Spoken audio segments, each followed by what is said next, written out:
Welcome to another episode of Raising Them Up, our Christian parenting Q&A podcast, and we're your hosts. I'm Israel Wayne. And I'm Brook Wayne.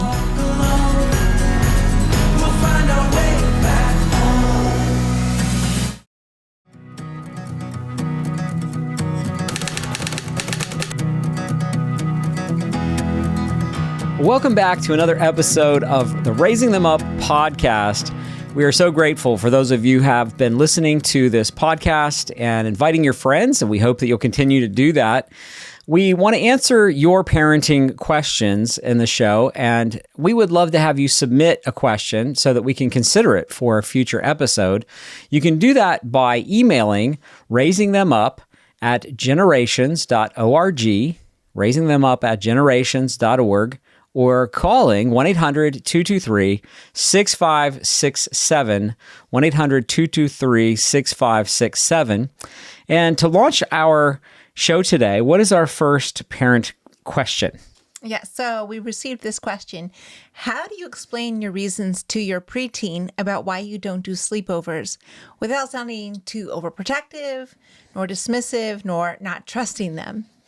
Well, first of all, I would say that anytime that you tell another set of parents that you don't do sleepovers, they're going to consider you to be overprotective. So there's just no way to get around that issue. Yeah. Our family has had that position that we're not a fan of sleepovers. Our children don't go to other people's houses and stay the night when they're young children, when they're minors. And there's a lot of reasons for that. Mm-hmm. I think as this parent seems to be indicating, she's trying to figure out a way to explain it to her child. Yes. So that her child doesn't feel like she's being punished in some sense. And so I think, and you can certainly weigh in on this as well with your thoughts, but my predominant concern, and one of the, I would say the most important reason we don't do sleepovers with our children, allowing them to go stay at other people's houses overnight, is safety. And yeah, that may sound that like we're paranoid, but the fact is, this isn't the same world in which I grew up. Mm-hmm. And even in the 1980s, stuff happened. Mm-hmm. But today, it is a completely different world. And I was reading in Psychology Today magazine in May of 2023, they had a study and they said that 11.7% of all students who go to public school are sexually abused by school faculty before they finish high school. And that doesn't even count for sexual abuse that happens from other students, which is significantly higher than that. And so, you're looking at a pretty sizable number of students who, before they finish high school, are experiencing sexual abuse in the school that they attend. And then those victims oftentimes become abusers, and they often then abuse other children. And so there's kind of a rampant problem that happens in our culture with sexual abuse. And so that's a big concern that I have. And I would certainly never want my child to feel that it's their fault in some way that the world is that way. But I think we were talking about in this question, was there an age given? No, just preteen. Okay, so let's think an 11-year-old. Right. I would explain the situation because I think as much as we don't want to talk about things like that, we should. With our children, they need to learn how to protect themselves. They need to learn about inappropriate touching and things like that. And so that's just a big issue. And then beyond that, even if it's something less egregious than sexual abuse, there are many things that children are introduced to in these sleepovers that are still potentially harmful. For many children, this can be the first time that they get introduced to pornography, as a child is showing them something, a friend is showing them something on a smartphone, or introducing them to some kind of inappropriate material. Or I remember when my sisters were young and they went to other people's houses for sleepovers, because it was a big thing in our church culture. A lot of the girls would always go do sleepovers with their friends and so forth. And them being exposed to R-rated movies and things that their parents wouldn't let them watch at home. And yet they're stuck. They're kind of a captive audience here, and everybody's doing it. And so there just were things like that, being introduced to dirty stories and jokes. And there just can be a lot of ways in which it can be harmful, especially when the parents don't know that much about the children, about the situation. And so for me, I have to think of this sort of cost-risk balance analysis. What's the benefit and the cost-benefit analysis and versus the risk. And I just look at it and think, would I ever look back and regret that my 11-year-old daughter didn't get to go spend an overnight with a friend? Probably not, because she can find lots of ways to spend time with that friend in a more supervised environment. And so she can still be friends without the sleepover. But am I going to regret sending her someplace where she ends up being sexually abused and I sent her there and put her in a precarious situation where she had no ability to be able to defend herself? Yes, I would regret that the whole rest of my life. And so for me, I just look at it and say, that's not a risk that I'm willing to take. And so the way that we tend to explain it to other families is we just don't do sleepovers, as opposed to, we don't trust your child, or we don't trust your family. We just sort of have a universal policy. And word kind of gets out, actually, that like, oh, they're the weird ones that don't do sleepovers. But at least that everybody kind of knows, yeah, they're universally that way. We asked and we got told no as well. So I find that can be helpful when it's not like somebody's being singled out. It's just a policy across the board. And, you're the parents. You have to make decisions about your children. I'm always really careful to say our family's standards are not the standards for everyone else's family. There's not a verse in the Bible that says thou shalt not do sleepovers. So it's a wisdom issue, right? And for us, we look at it and say that's just not a risk that we're willing to take. For you as a parent, there are lots of other families who have concerns about sleepovers. You're not the only one. And secondarily, even if your family's a little odd, so what?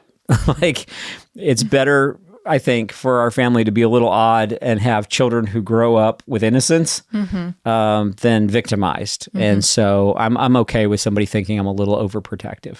And I think that's where I've observed it's not just the sexual abuse concern. It is also just children feel a need to share everything on their brain. And in the late nights with no adult supervision, or perhaps other older and wiser brothers and sisters around, this can just lead to sharing all the things that they know that aren't necessarily, your child may not be ready to hear. And so, and sometimes it's those not so old, those older but not so wiser brothers and sisters that sometimes are the ones who victimize the younger kids. Yes. Yeah. Right. So, sometimes that's not necessarily a safer dynamic. And I think it's also good to consider if they're tired, they're not really bringing their best to that friendship. And sometimes squabbles and misunderstandings can happen in those late night hours as well. So it's like providing time where the adults in the family can be around, the parents, their siblings around, creates so much better accountability, but also a better place for your child to actually invest in that relationship. But then it's not such an extended amount of time that they're not necessarily aligning with that friend. They're having that come back to the family, be re-immersed into the family unit after a short amount of time with their friends. So we want to recommend our book, Raising Them Up, which does talk about the issue of sheltering our children. Right. And what is the right balance with that? So if you want to learn more on the general topic of Christian parenting, but also how do we appropriately and properly protect our children from harm, grab Raising Them Up. It's available at the generations.org web store, and you can go to their website, generations.org, go to the web store, and then search my name, Israel Wayne, and it'll pull up a list of all the books that I have written, and they're all being sold there at the Generations store.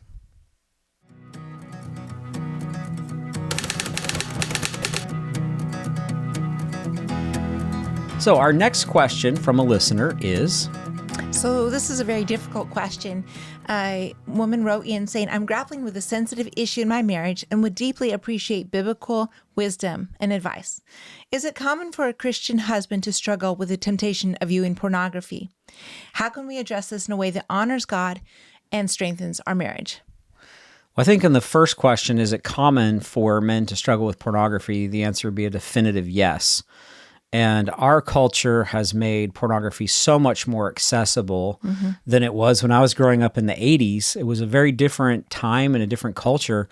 And so in those days, for the most part, you had to go to a physical place and purchase magazines that were oftentimes high up on a shelf at a gas station and sometimes covered up. And there was a bit of a shame aspect to it, or there was a bit of a restraining influence there to some extent, because you could be at the line purchasing pornographic magazines and someone from your church could stop in to pay for gas and see you doing it. So because you had to be more public in how you accessed it, I think there was a bit of a deterrent to it. Now it's simply 2 clicks away on any device that has internet access. And so, yes, it's a massive problem, not just out there in the world, but within the Christian community, within conservative Christian circles. Sin is pretty universally pervasive, and it invades every heart. And so we all have a sin problem, and our sin may exhibit itself in different ways. Women often have sin that exhibits itself differently than men. But yes, on the front end of that question, it is absolutely extremely common, and it's a struggle for most men. With that said, we need to be sure that we don't take something that is common within society and make it acceptable. We don't want to normalize sin and say, oh, it's not a big deal or it's not a problem. The scripture is pretty clear where Jesus talks about this on the Sermon on the Mount. And he says, if a man looks upon a woman to lust after her, he has committed adultery already with her in his heart. And so from a heart standpoint, this is a reflection of a man who is not content and satisfied with his life and what God has given to him. And I want to be really careful to address something that's not really being asked here. But we had this question come up in our Facebook parenting group, and there was a comment from a man who said, well, the wife in this situation, I'm going to paraphrase it, she needs to make sure she's giving her husband enough sex, and that if she's not doing that, then this is basically her fault. And that comes up within these discussions, and I think we need to be very clear that the viewing of pornography on the part of a man is the man's sin. It's the man's problem, and he is responsible for his sin. And so to try to rationalize it or justify it in some way that deflects and puts blame upon the wife for the man's sin is inappropriate and inexcusable. And so in terms of resources to help address this issue, the best book that we've found on this topic is one that's called At the Altar of Sexual Idolatry by Steve Gallagher. He is the founder of a ministry in Dry Ridge, Kentucky called Pure Life Ministries. They have a 6-month live-in program for men. They also have an online Overcomers at Home program. They have a lot of curriculum as well as resources. But this book is just a great resource mostly for men who struggle with sexual addiction. We highly recommend this. We actually sell this on our Family Renewal web store. So if you go to familyrenewal.org/store and search for At the Altar of Sexual Idolatry, you can order a copy from our ministry. I think one thing, too, it's important for the wife to realize she herself is not going to be able to fix this issue. It is a man's sin issue, and God can help him fix that. He needs to come to repentance on that issue. And so it likely is not going to be she fixes something or changes something or puts enough filtering apps onto his phone, or, even though there may be some use to it, but just sending herself through the mill of always checking every single account and wondering if there's a hidden account. Those outward corrective measures are not going to make the inside difference. And a lot of times what we'll suggest for women, even though it's not perfect, is to go to the elders at their church, their local church, and bring this issue before them and be able to get some accountability with other godly men, because she is not going to be able to be that accountability partner. It tends to just make some havoc in the relationship. And Matthew 18 talks about, what do you do when a brother has sinned against you? And there are Matthew 18 situations that take place within a marriage. And so if there is ongoing, unrepentant, habitual lifestyle behavior that is sinful, and in this case, I believe it really is a sin against the wife, that should be addressed and taken before the elders. And I'll say this too, though, that ultimately, no amount of filtering software or even accountability groups will fix the problem. Really, it's going to come down to two things. It's going to come down to a man hating his sin and loving Christ more. And I know that sounds simplistic, but I know of a lot of church groups that exist that are accountability groups. And there are men who have been going to their accountability group for 10 years. Right. And every week telling the guys, yeah, well, I struggle and I fell into it again this week and I've looked at stuff I shouldn't have looked at. So definitely what Brooke is saying about the wife is not going to be able to be the adequate solution to the problem. And certainly in terms of her trying to compete with the mythology that is presented in pornography, is she's never going to be able to be that elusive, perfect image that this man is looking for in his addiction. There's just no amount of her getting in shape and wearing the right kinds of clothes or anything like that that is going to fix this problem, because the problem's not her. And, I think that we see even in Hollywood, when these men are married to supermodels, they will cheat on their wife and, have an affair with some other woman. And so it's not a matter of, oh, she's not pretty enough or she isn't attractive enough. That's not the point. The fact is that there's an illusion that is held out there by pornography, and the wife can never measure up to the illusion. And so it really is, that's why Steve calls this idolatry, because it's an idol. It's a false god that's being chased and pursued. And there's just no way that the wife can be responsible for this. But the man also doesn't realize that he's hurting his own relationship with his wife, and he's in many ways harming his own soul. And so it's something that should be taken very seriously. Thankfully, there is help. There are resources. And so, again, we encourage you, you can buy those books off of our web store, which is familyrenewal.org. And you can also visit purelifeministries.org for more information on getting free from sexual addiction.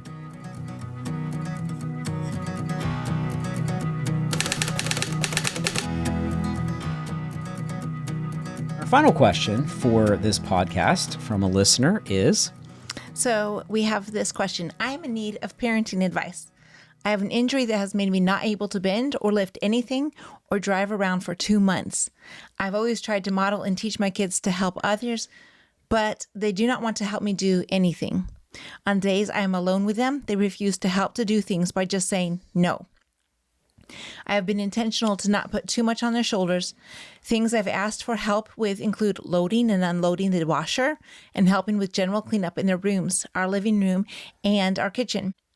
They love to play outside, and I've tried to have them do a few things to help before going out, which will work, but then after they don't want to do anything. I don't want them to have to stay inside all day either. I'm not sure how to have them be helpful. They're 12, 9, 4, and a baby.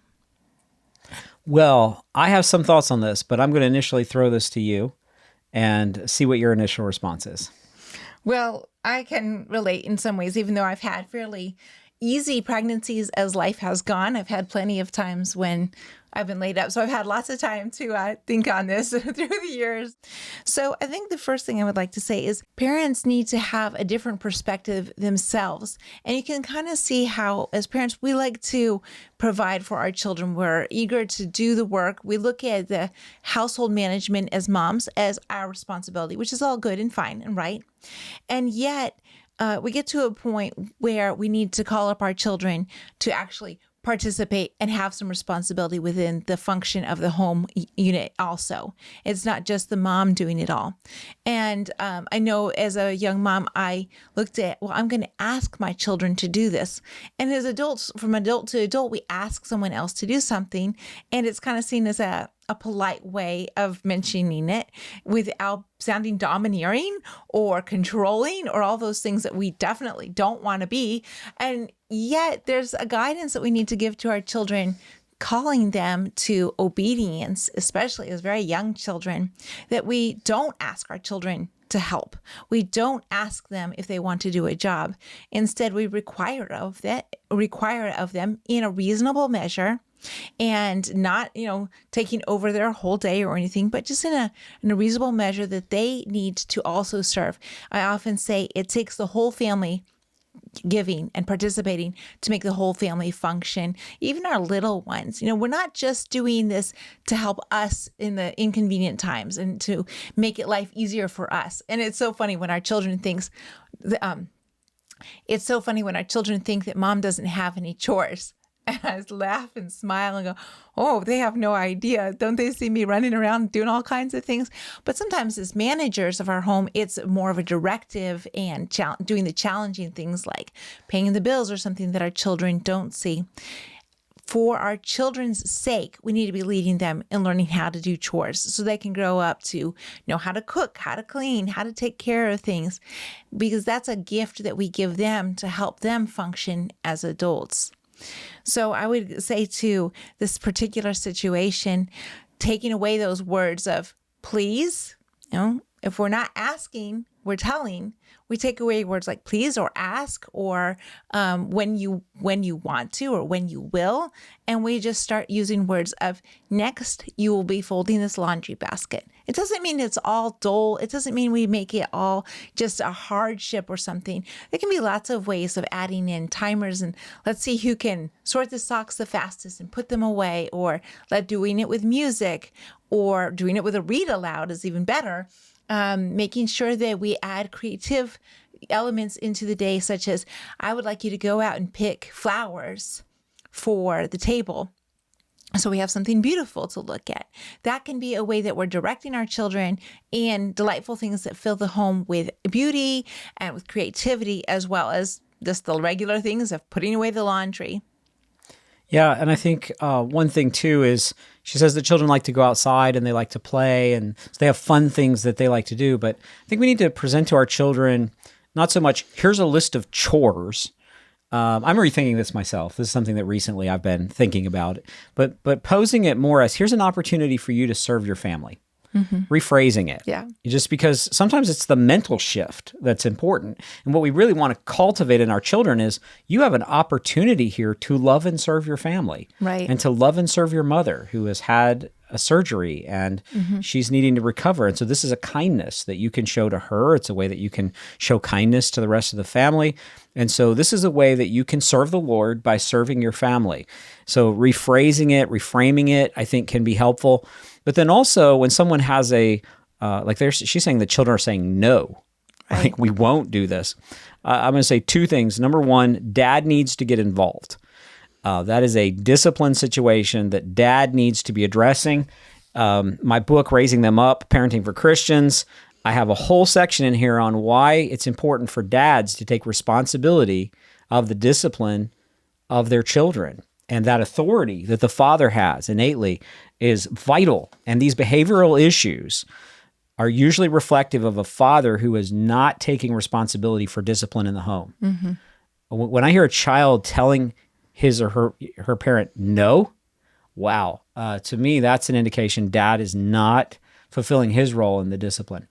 And then the second thing that comes to my mind is if they're not willing to serve the family and they just have a heart of, I'm going to do what I want and I don't care about anybody else, Well, I'm going to say they're going to lose a lot of privileges. Right. And these fun things that they like doing, it's going to be no going outside, no screen time, no game time. These things don't happen until these assignments are completed. Mm-hmm. And so I would say this is the list of things that we need to have done today. And none of the fun things happen until all of the things on this list are completed.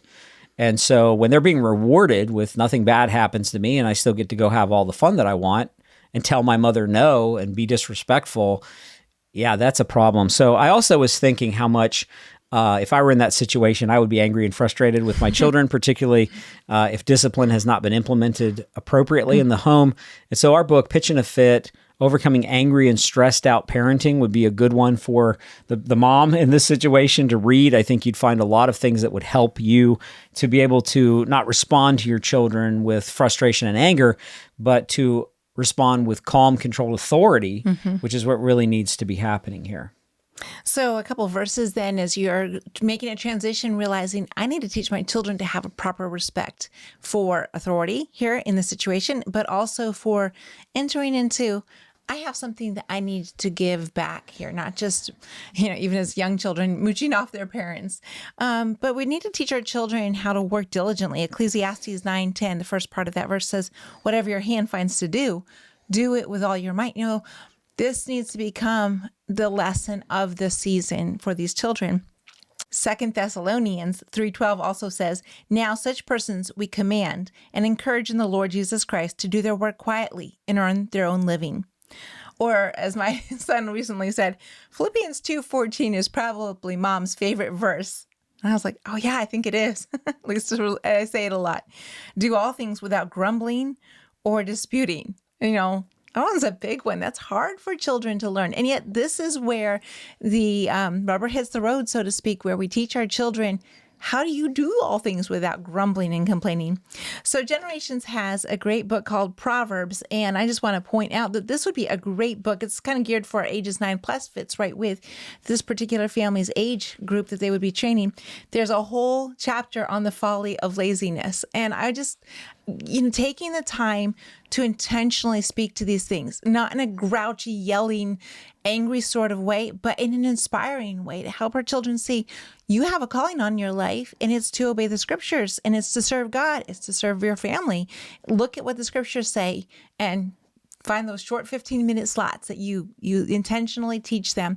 I think for myself, I've found the most heartache has come when I have ignored situations and been like, oh, it's too difficult. I'm not going to be able to turn this tide of several children to stop doing what they want, and I'm just going to let it keep continuing.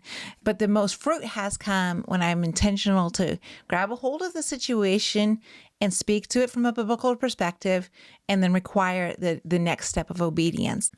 And finally, I would say when you see that glimmer of obedience, that little extra that they do, the sticking with it when they would really rather just run outside, just praise them up and down and just let them know you see their heart changing in this regard. You see what's happening. You see their diligence, and just let them know this is exactly what you've been talking to them about and how grateful you are to see their heart coming along in this direction. So there is a lot of hope. There's so many years ahead to keep training and doing this with your children, but look at this as something for their futures to also equip them with good skills of serving others. Well, we thank you for listening to our podcast. We do hope that you'll tell your friends about it and that you will subscribe so that you get to hear every episode. Please visit our website, which is familyrenewal.org. If you're interested in having Brooke or I come speak at your church or event, ladies group, whatever it might be, family camp, you can go to israelwayne.com and you'll get more details there. Until next time, thank you and God bless.